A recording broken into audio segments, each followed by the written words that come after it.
Shalom Bapak Ibu Saudara yang dikasihi Tuhan. Damai sejahtera, sukacita, dan anugerahnya yang besar saya percaya ada atas setiap kita, orang-orang yang ada di dalam Kristus Yesus Tuhan kita. Karena anugerah yang terbaik, anugerah yang terbesar selalu ada bagi orang-orang yang mengasihi Dia.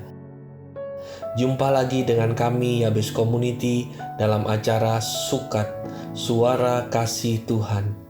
Hari ini firman Tuhan terambil dari Yosua 22 ayat yang ke-20.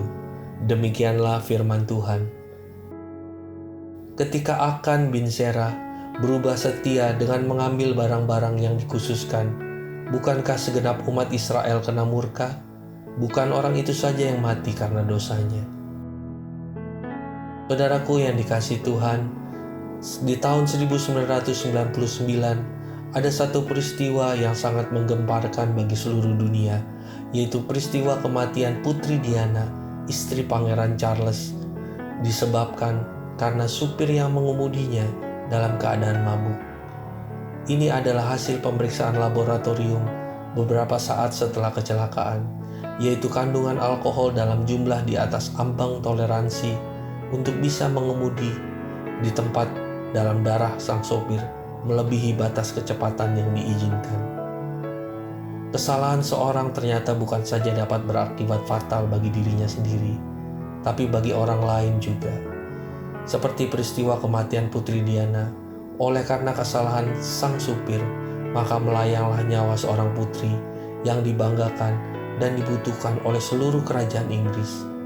Negara itu pun kehilangan seorang yang berpotensi dan yang memberi pengaruh besar terhadap bangsanya.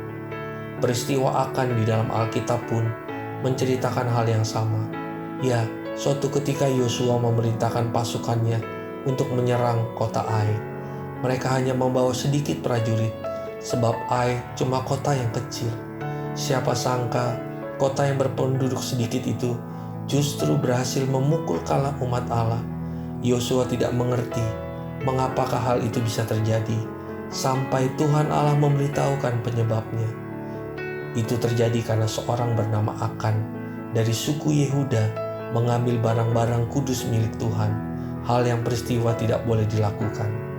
Sebab hal tersebut berarti melanggar terhadap perjanjian Tuhan dan membuat Tuhan murka.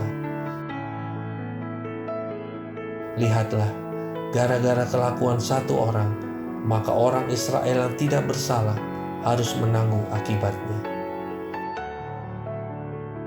Saudara-saudaraku yang dikasihi Tuhan, dari kisah di atas kita bisa dapat belajar untuk kita bisa lebih berhati-hati dalam bertindak ataupun dalam berkata-kata.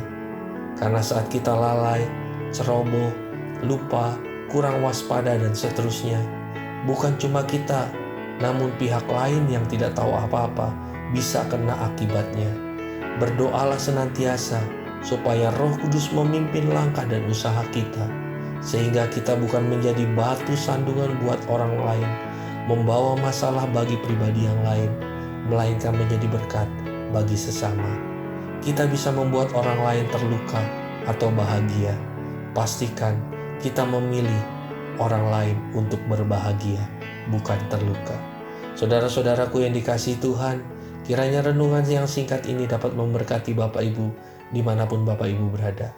Shalom.